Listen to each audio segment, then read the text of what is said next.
That. Welcome, everybody, to the American Space Museum. I'm Marquette. We're so glad that you're with us today to stay curious. Today, we got the International Space Station just floating in beautifully in space behind me here. We're going to talk about a mission that put the airlock on there for spacewalks. That's coming up. It looked quite different than it does right now. That was in 2001, STS-104. And we're going to talk about what is known as the All-Ohio mission or the Woodpecker mission, STS-70, where a type of woodpecker I'll tell you here in a little bit, pecked 200 holes in the ET external tank, and they had to bring it back in the VAB and swap it out. Fun little story behind that, but it deployed a very important spacecraft, satellite communication systems we're going to talk about.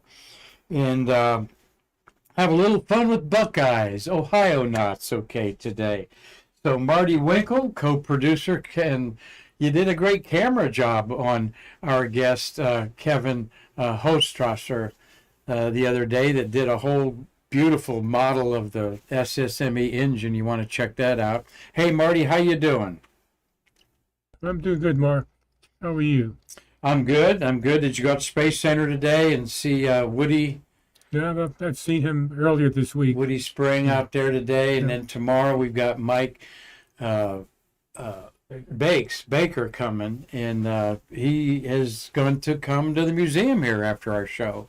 So we hope to do an interview with twice commander and twice a pilot, Mike Baker, who does an excellent job in his talk out of Kitty Visitors Complex. A lot going on here on the Space Coast, so let's kick it off a little bit because hopefully you've saved up some money so that you can buy some real space memorabilia. Saturday, online only. Your QR code up there will take you to the link, or go to our website and auctions up at the top of the page. Chuck Jeffrey, our Chief Operating Officer and expert in memorabilia, he loves to do these auctions for our museum to help keep our doors open. When you are buying something, you have a 20% premium on that item that directly goes to us. A lot of these items are consigned, meaning space workers gave them to us, and we give them a healthy percentage of that. And then, of course, the auction house takes a cut. So, but I got a silver Snoopy up for grabs there of somebody. Signed visor shot there in the lower right of Buzz signature. That'll go for a couple $1,000s. Marty, I've looked at items on there. I think you probably have, but these auctions are always fun just to watch, even if your wallet's a little thin for this, because you learn a lot, don't you? I'm sorry, Mark. I was busy. I didn't catch what you said. Oh, well, I was just commenting about the auctions, and you like following and watching them. And if you don't have the money to buy things this time around, we do 4 or 5 a year, but they're very educational because you see things that you go, gee, I didn't know, that flew in space. And Marty's had a lot of the Kapton foil off the lunar modules on there.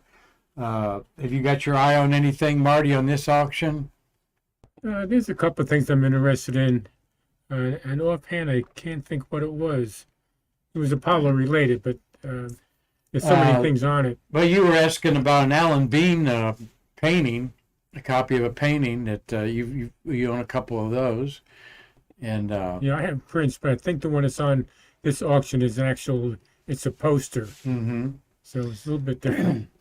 Space flown flags there in the middle on autographs from Mercury astronauts to full crew shuttles, which is a collectible thing.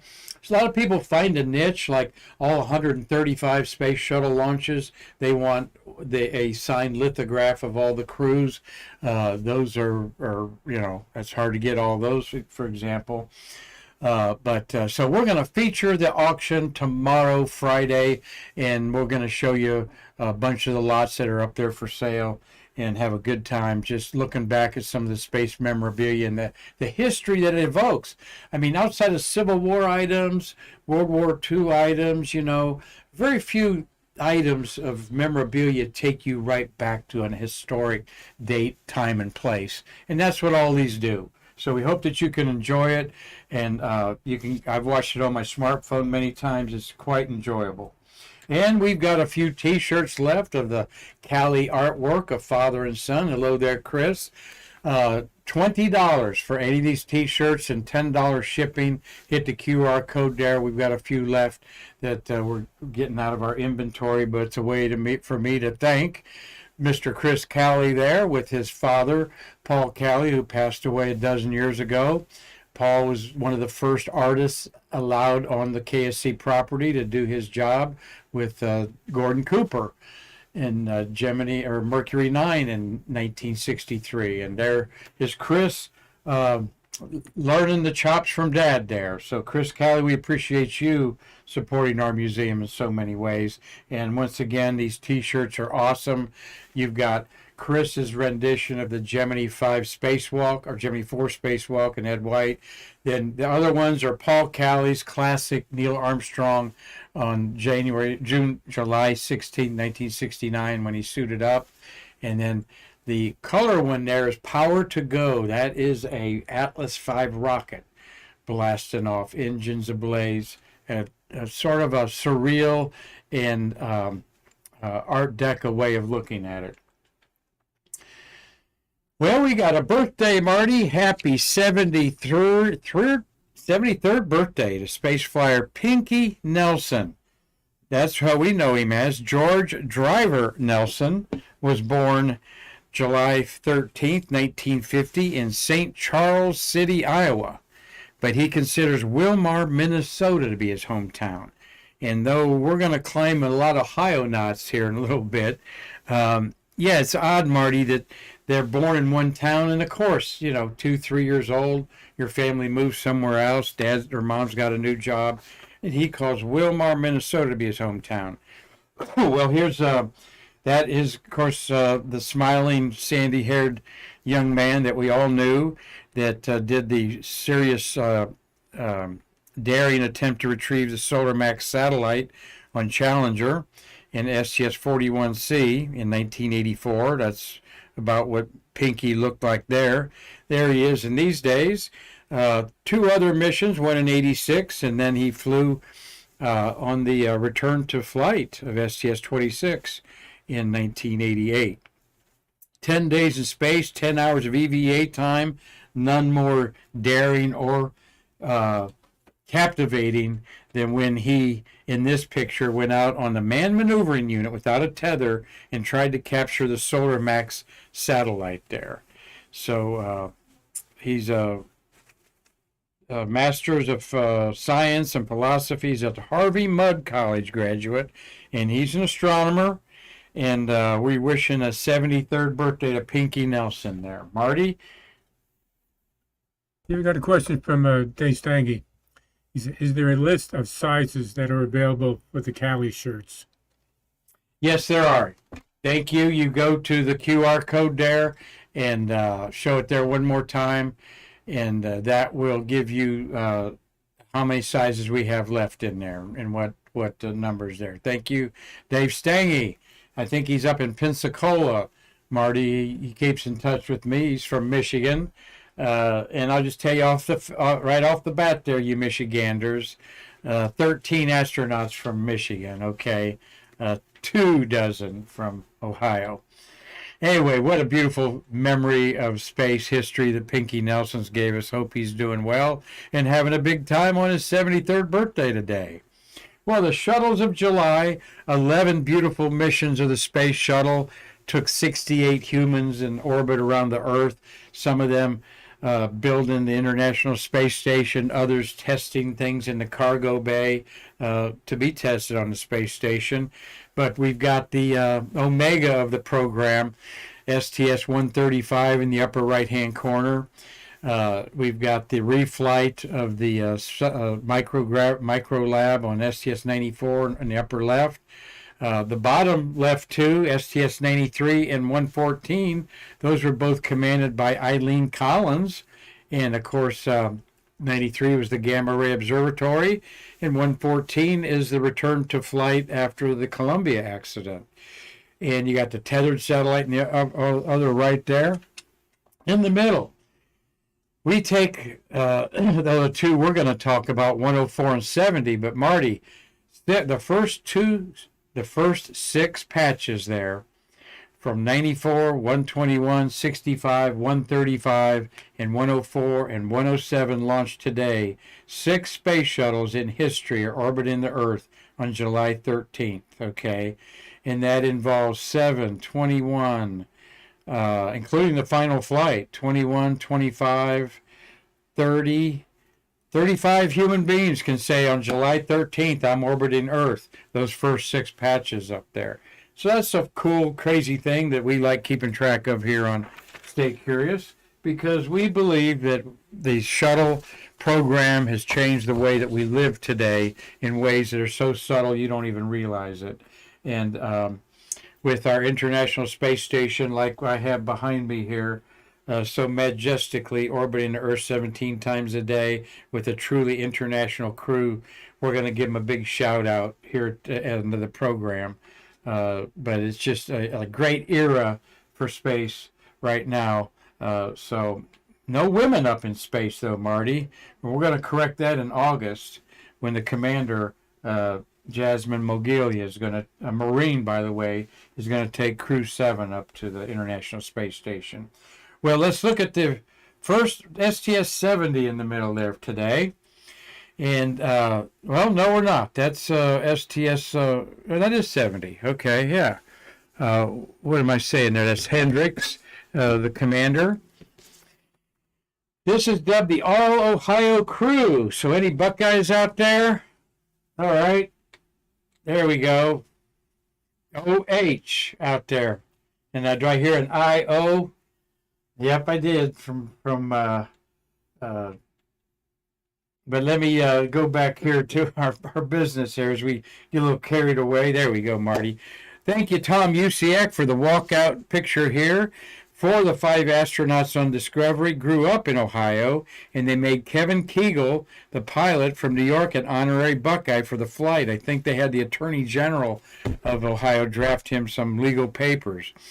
And Commander Tom Hendricks wrote about it in a great book, Orbit of Discovery, the All-Ohio Space Shuttle Mission. And we're going to see that cover in a minute. So Tom Usiak of Pennsylvania, a great partner of ours, took this walkout picture that shows there you've got Hendricks is from Woodville, Ohio, on his 3rd flight. Pilot Kevin Kegel is from Amityville, New York. All right, he's the tall guy in the middle there. Don Thomas of Cleveland Heights is waving there in the back. We've met Don out at the Space Center many times. Couldn't find a friendlier astronaut. I mean, there's 10 of them that would tie for that, and Don's one of them that I've met anyway. Nancy Curie, there's from Troy, Ohio. And Mary Ellen Weber, where's she at? Oh, she's right there in the front left, yeah. Nancy is in the back, Nancy Curie's in the back, and then Mary Ellen Weber's waving in front. She's from Bedford Heights, Ohio. And I'm from Findlay, Ohio, northwest Ohio.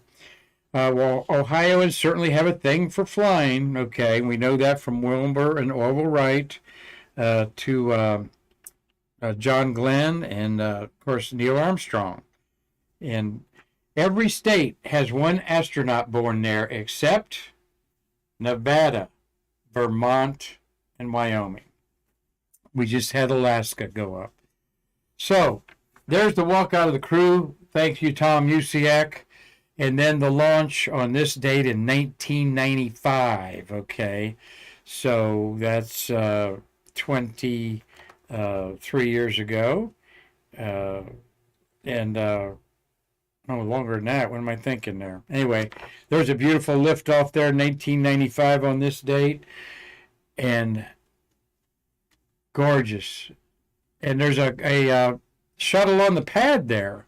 Okay, so if I consult the scroll there, what would be out on the pad when 70 was launched? In my shuttle scroll, here I got 70 on the other side. 70 is the first one over here. Yep, it is. That could be STS-69 that's launched in September. That'd be Endeavour maybe out there on the pad that I see peeking there. So Tom will email us about that and tell us about that. Here's their crew patch. We just talked about them all. And I'm going to describe that crew patch a little bit. It depicts the Space Shuttle Discovery orbiting Earth in the vast blackness of space. I love that. The primary mission of deploying a NASA tracking and data relay satellite is depicted by the 3 gold stars. They represent a triad composed of spacecraft transmitting data to Earth through the TDRs system. The stylized red, white, and blue ribbon represents the American goal of linking space exploration to the advancement of all mankind. So there's a lot of little hidden meaning in that patch there, as they all have. So one of the things that highlights this crew is woodpeckers. Not only are they Buckeyes, except, Kriegel, but woodpeckers, specifically northern flicker woodpeckers at pad 39B, poked about 200 holes into the foam insulation of Discovery's external tank. Attempts to repair the damage were unsuccessful, and the shuttle stack had to be returned to the vehicle assembly building on June 8th, with a new launch date set for July 13th in 1995. So that is really, that created a lot. There's one of them northern flicker woodpeckers, all right, on one of the remote cameras. So they tried all kinds of things to get these woodpeckers off of there. And they even hired people to sit in chairs, paid them by the hour to honk air horns, all right. And then they put up frightening face balloons there that the crew is around there. There's a good shot of the crew there. Left to right, that'd be Mary Ellen Weber, and then Commander Hendricks, and Nancy Curie in the middle, Don Thomas, and then Kevin Kriegel there. So, and Don Thomas is a true Buckeye, Cleveland Browns fan, Indians fan. I don't call them the Indians. I mean the Guardians. Excuse me, the Cleveland Guardians baseball team.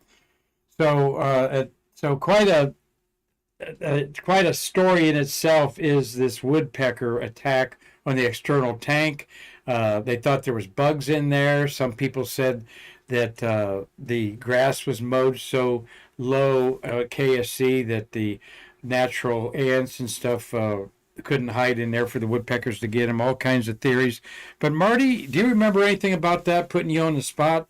And it never happened again, right? No, I don't think it happened again.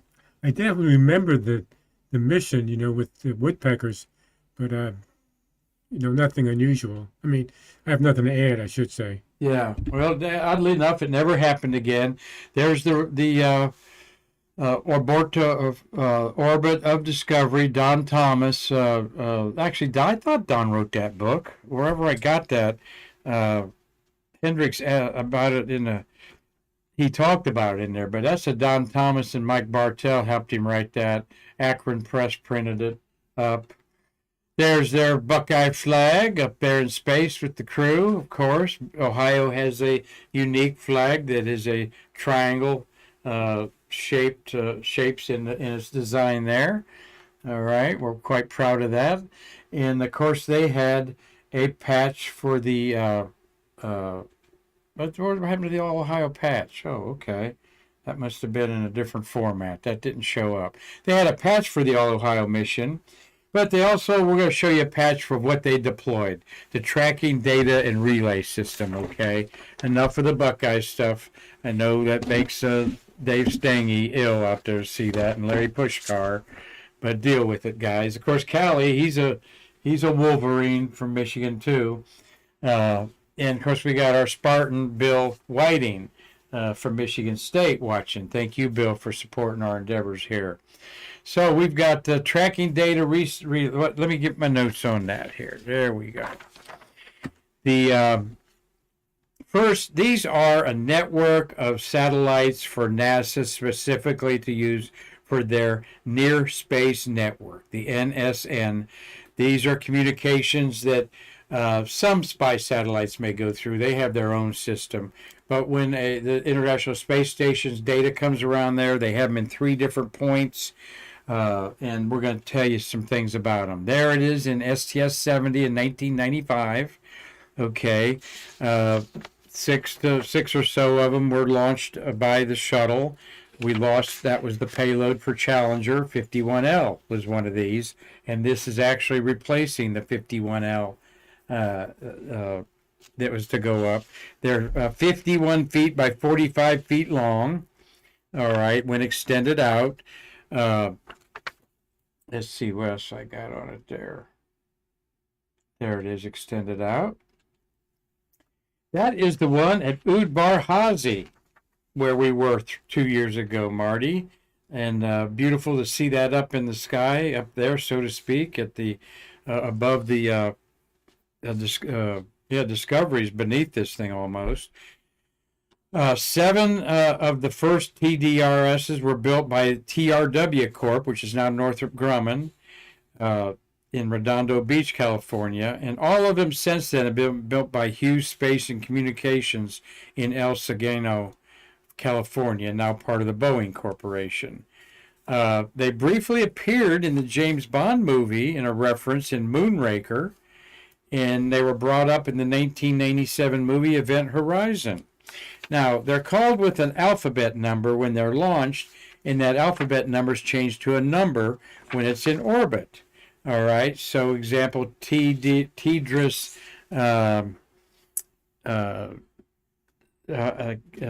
J, that maybe this one launched, would be TDRS 9 when it got to space on there. And just for you space geeks out there, they're located at the longitudes of 41 degrees, 174, and 275 west longitude.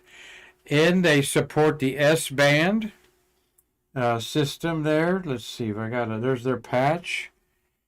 For you ham radio people out there, they're 2.1 to 2.3 gigahertz communication at up to 10 kbps, kilobytes per second forward, up to 50 kilobytes per second return for as many as 20 user satellites.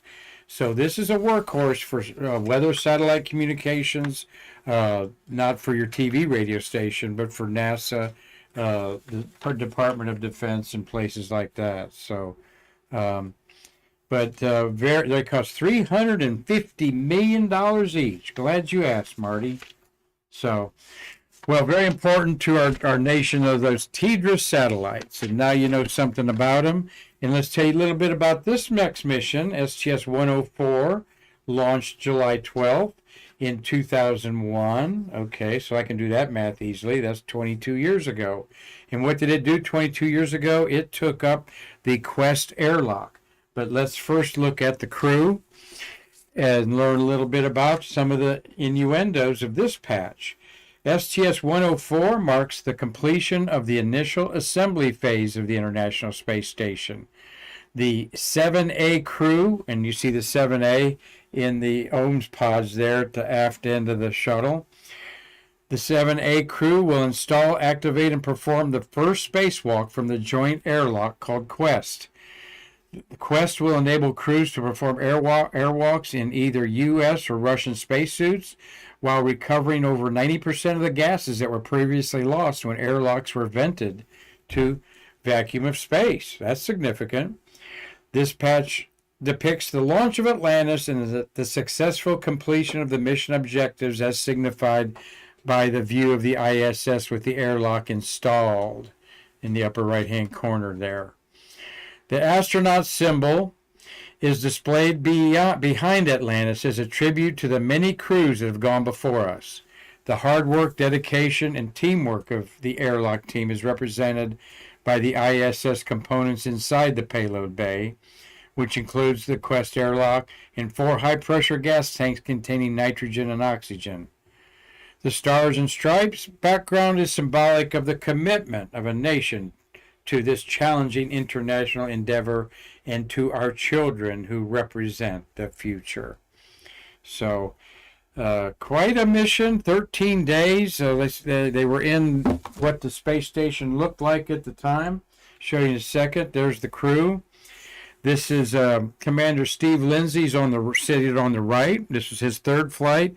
Charlie Hobaugh seated on the left, his first trip to space as a pilot. And then the rest of them were experienced. Mike Gerhardt there on the left That's he was a spacewalker in the suit, of course. His fourth trip to space. Jim Riley, his second, and Janet Cavandy, her third, of I think 5 flights total for Janet there. So, and the big blast off there was at in the 5 in the morning on July 2nd. Like I said, they stayed up and landed at Kennedy 13 days later. And there's what the ISS looked like 22 years ago, Marty. And they called this the first phase of it being done.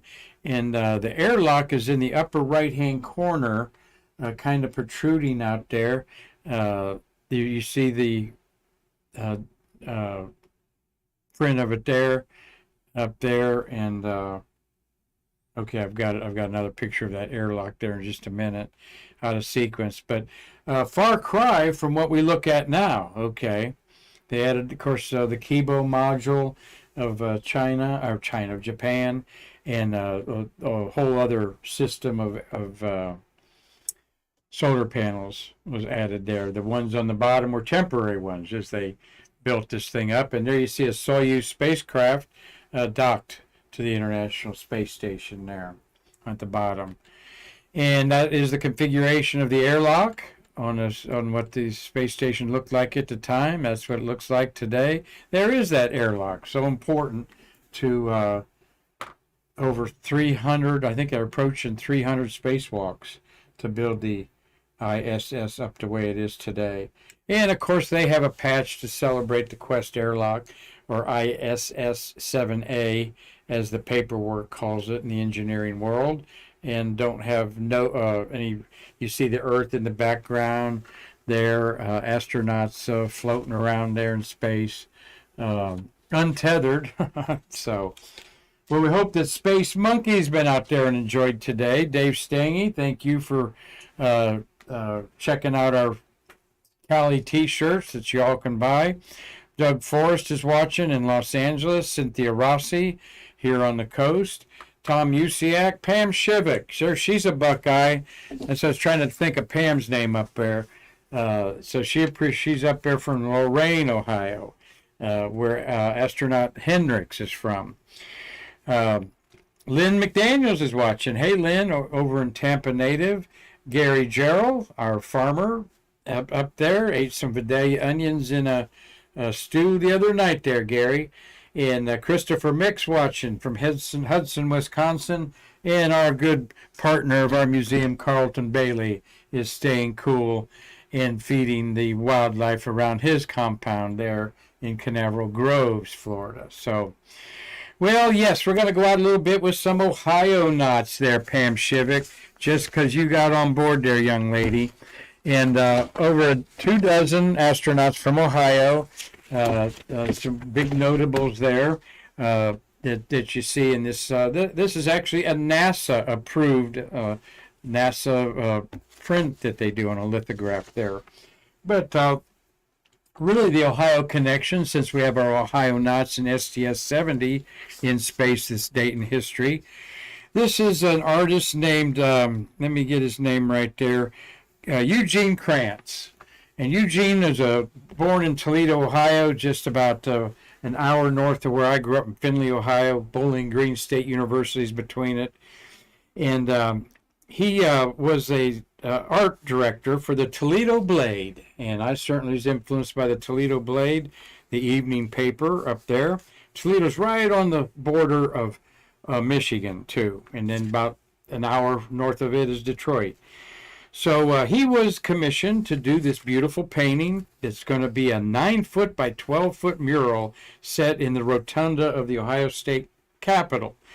So good for you. And it depicts, left to right there, John Glenn, born in Cambridge, Ohio. All right, the first American to orbit Earth. Neil Armstrong, born in Wapakoneta, Ohio, on I-75. The first person, of course, to walk on the moon, also a rookie commander on Gemini 8. Jim Lovell, the first astronaut to fly in space 4 times, and the first to fly to the moon twice. Now, that's a neat way to put Jim Lovell together there, Marty. First astronaut to go to space 4 times and the first one to go to the moon twice. And then, of course, Judy Resnick, who was among the first women selected to fly in space. She had a mission, lost her life in the Challenger accident. She was born in Akron, Ohio. Lovell was born in Cleveland, Ohio. So for this painting, going back to Eugene here, there's Eugene Krantz, by the way, in the lower left-hand corner below Glenn, and he grew up and was born in Toledo, Ohio. But there's your artist there. Quite an honor for Eugene Krantz. He said, and it's an absolute honor to do this painting, although the big one hasn't yet commenced. I've already painted it night after night in my head to the point it should paint itself, said Hench. I've attempted to capture the poetry of these great Ohio astronauts, their successes, their failures, their striving upward to the stars. So I think that's a beautiful mural. It's going to go opposite Wilbur and Orville Wright and their accomplishments. Another 9 foot by 12 foot that was done in 1959. Okay. And the Ohio State Capitol used to be where I worked as a photographer for the Associated Press, Marty. So I'm very familiar with that Wright brothers image there. So quite a neat thing. Ohio, 24, 25 astronauts. All right. New York, California, and Texas are the only states that have more astronauts than Ohio, though Cleveland tops the list with 4 astronauts claiming Cleveland as their home. So, all right, enough of that Buckeye stuff there, okay? And as we're going out on another Stay Curious program here with 6 shuttles orbiting the Earth in our July shuttles on this date, July 13th, we want to give a big shout out to our astronauts orbiting the Earth right now. And let me get my sheet on that. Where's that at, Marty? Oh, no way. I've got my, oh, I know I printed up here. Our crew 69 is up there on the International Space Station. Excuse me a second while I see where I... And, oh my gosh, I know I had it right in my hand here. The whole crew there. Well, scratching my head about that. What happened there? Marty, you see it? No, I don't see it over there. All right, I'll have to fudge it here. The astronauts that are in space right now, we've got 7 on the International Space Station. Rubio, you've got 3 Russians up there. Russian commander from, and then you've got the United Arab Emirates there. Woody Hobaugh is the tall guy in the middle. And, yeah, well, I'll find it as soon as we go off live here, but that's the way things look. So, And you always reminded me, Marty, but I had it in my hand. And, did I staple it to the artwork there? I guess not. So, 7, these astronauts up there, what I had neat was how many days they've been up there. So we'll do that another day. You've got the SpaceX Crew 6 up there for 44 days, as I recall, 4 of them. And then you've got, they'll be coming back sometime in August, I believe. But then you've got the Rubio and 2 cosmonauts are part of the Soyuz crew that's not going to come back until maybe even December. All right. And well, no men up there because as we're talking, we've got 3 men, tachionauts on Chinese space station. Don't want to forget about them. Earth Orbits International, and we wish them well and just hope they're not doing too much spy work up there and more science. But these are the 10 men that are orbiting the Earth. There's an app for that to go out and wave to them. And I enjoy seeing the International Space Station go over occasionally. You'll always see them right after sunset or before sunrise. You'll never see them at midnight or 3 in the morning because those solar panels can't catch light. Though they're there, they're also there in the daytime. So we wish them well, and we hope that you all can support our auction on Saturday. We will go wall to wall tomorrow with the auction I'll probably put those astronauts up again so I can give you their names in depth. So, but hope everybody enjoyed our Stay Curious for today, giving you some nature with the woodpeckers and a little bit about the artwork of these patches. I think it's important to celebrate art as we consider it part of the STEAM, science, technology, engineering, arts, and math. The patches are always a work of art and have a lot of meaning in them. So hope you all enjoy that segment that we bring you. So thank you, Marty, for a wonderful Streamlabs presentation. We thank everybody for enjoying our past issues. Go back and check them out on YouTube. And we hope to see you in our museum, like we're going to welcome astronaut Mike Baker here in just a little bit. So until then, I'm Marquette saying, come check out all of our social media and our website. You won't be disappointed in what you see. And we can't wait to see you in our museum to bridge the space between us.